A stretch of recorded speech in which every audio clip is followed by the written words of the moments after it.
안녕하십니까? 디지털 포렌식 온라인 수업에 오신 여러분 환영합니다. 이번 시간에는 저장 장치를 용도에 맞게 일정한 크기로 나누고 해당 영역에 어떻게 접근하는지 알아보고자 합니다. 먼저 저장 장치의 구성 요소에 대해 알아보도록 하겠습니다. 저장 장치는 데이터가 저장되는 부분과 데이터를 읽고 쓰는 부분으로 나눌 수 있습니다. 데이터가 저장되는 부분을 디스크라 말하며 읽고 쓰는 부분을 드라이브라 말합니다. 처음에는 디스크와 드라이브가 분리되어 있었습니다. 예를 들어 CD와 DVD가 있고 그것을 구동하는 CD 드라이브와 DVD 드라이브가 있었던 것을 생각해보면 됩니다. 하드 디스크 드라이브가 나오면서 두 개의 구성 요소가 합쳐지게 되었습니다. 하드 디스크 드라이브에서 디스크 부분은 플래터, 읽고 쓰는 드라이브가 헤드와 암을 비롯한 물리적인 장치에 해당합니다. 그래서 하드 디스크와 하드 드라이브를 혼용해서 말하는데 엄밀하게 말하면 데이터가 저장되는 부분이 디스크 즉 플래터이고 그 외의 기계 장치가 드라이브입니다. 그런데 대용량의 하드 디스크가 출시되었으나 운영체제는 이를 지원할 수 없는 상황이 발생했습니다.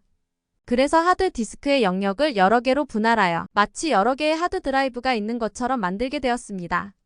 예를 들어 1TB의 하드 디스크를 500GB 두 개로 분할하면 운영체제에서는 500GB 하드 디스크 드라이브 두 개가 장착되어 있는 것으로 인식하게 만들 수 있습니다. 이렇게 디스크를 논리적으로 분할한 것을 파티션이라 말합니다. 그리고 데이터가 저장되는 디스크에 파일 시스템을 설치하고 운영체제가 읽고 쓸 수 있게 만든 것을 볼륨이라 합니다. 일반적으로는 디스크 또는 이를 분할한 파티션에 하나의 볼륨을 생성하지만 여러 개의 디스크 또는 여러 개의 파티션을 묶어서 하나의 볼륨을 만들기도 합니다. 점차 대용량 저장 공간이 필요해짐에 따라 여러 개의 디스크를 묶어서 하나의 볼륨으로 만드는 사례가 증가하고 있습니다. 대표적인 예로 레이드 시스템이 있습니다. 그리고 운영체제는 하나의 볼륨을 하나의 드라이브로 인식합니다. 그래서 관습적으로 운영체제에서는 볼륨을 드라이브라 말하며 그것을 인식하는 문자가 부여됩니다. 윈도우에서 C 드라이브, D 드라이브라 부르고 USB 저장 장치가 부착되면 탐색기에서 새로운 드라이브가 추가되는 것이 그 예입니다. 앞서 설명한 저장 장치의 구성 요소의 개념을 정리해 보도록 하겠습니다. 먼저 파티션입니다. 파티션은 하나의 저장 장치를 논리적으로 독립된 데이터 영역으로 분할한 공간을 의미합니다. 주로 데이터를 효율적으로 관리하기 위해 저장 장치를 여러 개의 파티션으로 분할합니다. 예를 들어 저장 장치를 3개의 파티션으로 분할하여 첫 번째 파티션은 운영체제를 설치하고 두 번째 파티션은 업무와 관련된 자료를 저장하며 마지막 파티션은 개인 자료를 저장하는 것처럼 파티션을 나누어 데이터를 효율적으로 관리할 수 있습니다. 이러한 파티션의 특징으로는 저장 장치를 여러 구획으로 나누지만 나누어진 영역은 모두 물리적으로 연속된 섹터의 집합이라는 점입니다. 또한 저장 장치는 파티션을 관리하기 위해 파티션 정보를 저장하는 별도의 공간을 가지고 있습니다. 이 부분에 대해서는 잠시 후 자세히 알아보도록 하겠습니다. 다음으로 알아볼 저장 장치의 구성 요소는 볼륨입니다. 볼륨은 파일 시스템으로 포맷된 디스크상의 논리적인 저장 공간으로 실제로 데이터가 저장되고 관리되는 영역입니다. 볼륨은 파티션으로 분할된 영역에 할당될 수 있으며 데이터를 관리하기 위해 파일 시스템으로 포맷되어 있습니다. 이러한 볼륨의 특징으로는 파티션과 다르게 볼륨을 구성하는 섹터가 물리적으로 연속되지 않아도 된다는 점입니다. 이로 인해 물리적으로 떨어진 파티션을 묶어서 한 개의 볼륨이 생성될 수 있습니다. 즉 여러 개의 물리적인 저장 장치를 묶어 볼륨을 생성함으로써 대용량 저장 공간으로 사용할 수 있습니다. 예를 들어 왼쪽 그림과 같이 하나의 저장 장치를 3개의 파티션으로 나누고 각각의 볼륨을 할당하여 사용할 수 있고 오른쪽 그림과 같이 2개의 저장 장치를 합쳐서 하나의 볼륨으로도 사용할 수도 있습니다. 마지막으로 알아볼 구성 요소는 드라이브입니다. 드라이브는 볼륨에 접근하기 위해 할당된 논리적인 주소입니다. 앞서 파티션과 볼륨에 대해 알아보며 볼륨에 실제로 데이터가 저장된다고 배웠는데요. 사용자가 볼륨의 데이터를 저장하고 관리하기 위해서는 볼륨에 접근할 수 있어야 합니다. 볼륨에 접근하기 위해서는 볼륨에 식별자를 부여하게 되는데요. 이를 드라이브 문자라고 합니다.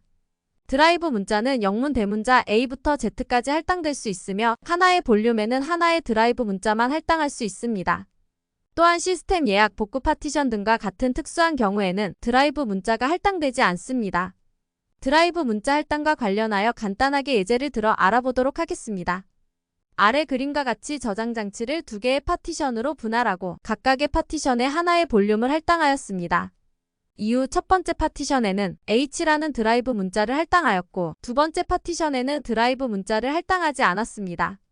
그리고 각각의 볼륨에 접근하기 위해 윈도우의 파일 탐색기를 이용하여 접근할 수 있는 드라이브 목록을 확인해보면 오른쪽 그림과 같이 드라이브 문자를 할당한 첫 번째 볼륨은 확인할 수 있지만 드라이브 문자가 할당되지 않은 볼륨은 목록에서 확인할 수 없습니다.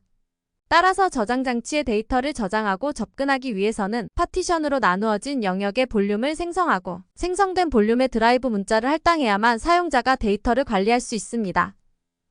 다음으로 저장 장치의 파티션 관리 방법에 대해 알아보겠습니다. 저장 장치의 파티션 관리 방법으로는 MBR 디스크와 GPT 디스크 방식이 있습니다. 저장 장치의 파티션 관리 방법에 따라 파티션의 최대 크기와 생성할 수 있는 최대 파티션 개수 등의 차이가 있습니다. 두 방법의 대표적인 차이는 아래 표와 같으며 각각의 관리 방법에 대해 자세히 알아보겠습니다. 먼저 MBR 디스크 방식입니다. MBR은 마스터 부트 레코드의 약자로 MBR 디스크는 MBR을 이용하여 파티션 정보를 기록하는 관리 방법입니다. MBR 디스크는 바이오스 방식의 시스템에서 사용됩니다. 그렇다면 MBR은 무엇일까요? MBR은 디지털 기기를 부팅할 수 있는 부트 코드와 파티션에 대한 정보가 기록된 영역입니다. MBR은 저장 장치의 가장 앞부분에 존재하는 512바이트 크기의 영역으로 디지털 기기가 부팅될 때 부팅 가능한 파티션을 찾아 부트 코드를 호출하는 역할을 수행합니다. MBR 방식의 관리 방법은 32비트 주소 체계를 사용함으로써 생성할 수 있는 파티션의 최대 크기가 2TB로 제한됩니다. 또한 파티션 테이블의 구조상 최대 4개의 주 파티션을 생성할 수 있습니다. 오른쪽 그림은 MBR 디스크 방식으로 파티션을 관리하는 저장 장치의 모습입니다. 저장 장치의 가장 앞부분에 MBR이 존재합니다. MBR은 다음과 같이 부트 코드와 파티션 테이블, 그리고 MBR임을 나타내는 시그니처로 구성되어 있습니다.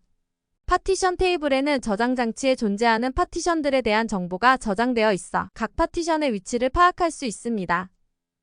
MBR에서 파티션 정보는 파티션 테이블에 기록이 되는데요. 파티션 테이블은 총 64바이트의 크기로 16바이트 크기의 파티션 엔트리 4개로 구성되어 있습니다. 파티션 엔트리는 아래와 같은 구조로 파티션의 종류, 파티션 시작 주소, 파티션의 크기 등이 기록됩니다. MBR 디스크 방식은 4개의 주 파티션을 생성하고 관리할 수 있다고 하였는데요. 4개 이상의 파티션을 생성하기 위해 확장 파티션이라는 개념이 도입되었습니다. 확장 파티션을 생성하게 되면 최대 3개의 주 파티션과 1개의 주 확장 파티션을 생성할 수 있습니다. 주 파티션은 기존과 동일하며 1개의 주 확장 파티션에는 각각의 확장 파티션에 대한 정보와 데이터가 기록됩니다. 확장 파티션에는 논리 드라이브를 생성할 수 있으며 이론상 논리 드라이브를 무한히 생성할 수 있습니다. 또한 확장 파티션에 할당되는 논리 드라이브에는 운영체제를 설치할 수 없으며 데이터 저장 용도로만 활용할 수 있습니다. 확장 파티션 개념을 쉽게 이해하기 위해 아래 그림을 참고하도록 하겠습니다. 그림과 같이 저장 장치에 3개의 주 파티션과 1개의 주 확장 파티션을 생성하였습니다. 그리고 주 확장 파티션에 2개의 확장 파티션을 생성하게 되면 다음과 같이 확장 파티션의 정보가 기록된 EBR과 파티션의 데이터가 할당되게 됩니다. EBR은 MBR과 동일한 구조를 가지며 MBR과의 차이점은 부트 코드가 존재하지 않고 파티션 테이블에는 다음 확장 파티션에 대한 주소가 기록된다는 점입니다. 다음으로 GPT 디스크 방식입니다. GPT 디스크 방식은 MBR 디스크 방식의 단점을 보완하기 위해 개발된 방법입니다. GPT 디스크는 UEFI 방식의 시스템에서 사용됩니다. GPT 디스크 방식은 MBR 디스크의 용량 제한 문제를 해결하기 위해 32비트 주소 체계가 아닌 64비트 주소 체계를 사용하였고 이로 인해 최대 8제타바이트 크기의 파티션을 생성할 수 있습니다. 또한 최대 128개의 주 파티션을 생성할 수 있습니다. GPT 디스크 방식을 사용하는 저장 장치는 오른쪽 그림과 같은 구조를 가지고 있습니다. MBR 디스크와 마찬가지로 저장 장치의 가장 앞부분에는 MBR이 존재합니다. 이는 기존 MBR 디스크 방식을 사용하는 시스템과의 호환을 위해 MBR의 틀을 유지하기 위함입니다. MBR 이후에는 파티션 정보가 기록되는 프라이머리 GPT가 존재합니다. 프라이머리 GPT는 GPT 헤더와 파티션 정보가 저장되는 파티션 엔트리로 구성됩니다. 이후에는 각각의 파티션 데이터가 저장됩니다. GPT 디스크 방식의 또 다른 특징은 저장 장치의 마지막 위치에 프라이머리 GPT의 백업본인 세컨더리 GPT를 저장하는 점입니다. 이는 프라이머리 GPT가 손상되었을 때 이를 복구하기 위함입니다. 이번 시간에 배운 파티션과 볼륨에 대한 개념과 저장 장치의 파티션 관리 방법은 디지털 포렌식에서 어떻게 활용할 수 있을까요? 저장 장치의 파티션 구조를 분석하면 비정상적인 파티션에 대한 정밀 분석이 가능합니다.